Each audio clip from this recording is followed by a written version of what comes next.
Questo è un pak choi, noto anche come bok choy. Bentornati su Mandorlais, io sono Stefania. Oggi prepareremo insieme un piatto a base di questo particolare cavolo cinese dalle foglie a forma di cucchiaio e funghi shiitake. Una ricetta facilissima e davvero molto delicata. A più tardi.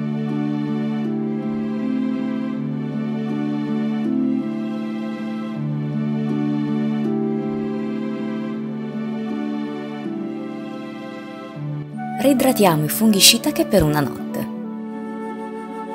Laviamoli, strizziamoli e conserviamo l'acqua di ammollo una volta filtrata.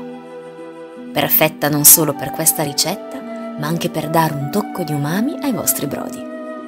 A questo punto prepariamo i pak choi, reperibili non solo nei negozi asiatici, ma anche nel reparto ortofrutta dei supermercati, spesso nella zona frigoriferi, e dividiamoli a metà.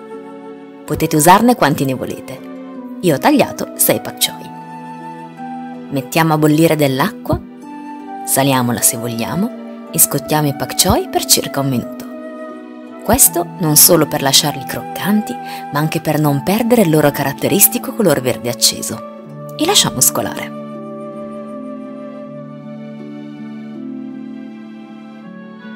Nel frattempo prepariamo un soffritto a base di aglio. Aggiungiamo i funghi shiitake e cuociamo a fiamma vivace per 30 secondi. Dopodiché abbassiamola e copriamo i funghi con l'acqua di ammollo che abbiamo conservato. Senza coperchio attendiamo il bollore e insaporiamo con 3 cucchiai di salsa di soia, un cucchiaino di zucchero, mezzo cucchiaio di olio di sesamo tostato, pepe bianco a piacere e mezzo cucchiaio di aceto di riso. Lasciamo sobbollire per 5 minuti. Per addensare versiamo 2 cucchiai di amido di mais diluiti in acqua. Continuiamo a mescolare fino ad ottenere una salsa cremosa della densità che preferiamo. A questo punto riprendiamo i nostri pak choi e sistemiamoli seguendo la circonferenza del piatto con le foglie rivolte verso il centro. Adagiamo anche i nostri cremosi funghi shiitake e siamo pronti per servire i pak choi come piatto di accompagnamento a una fumante ciotola di riso cotto al vapore.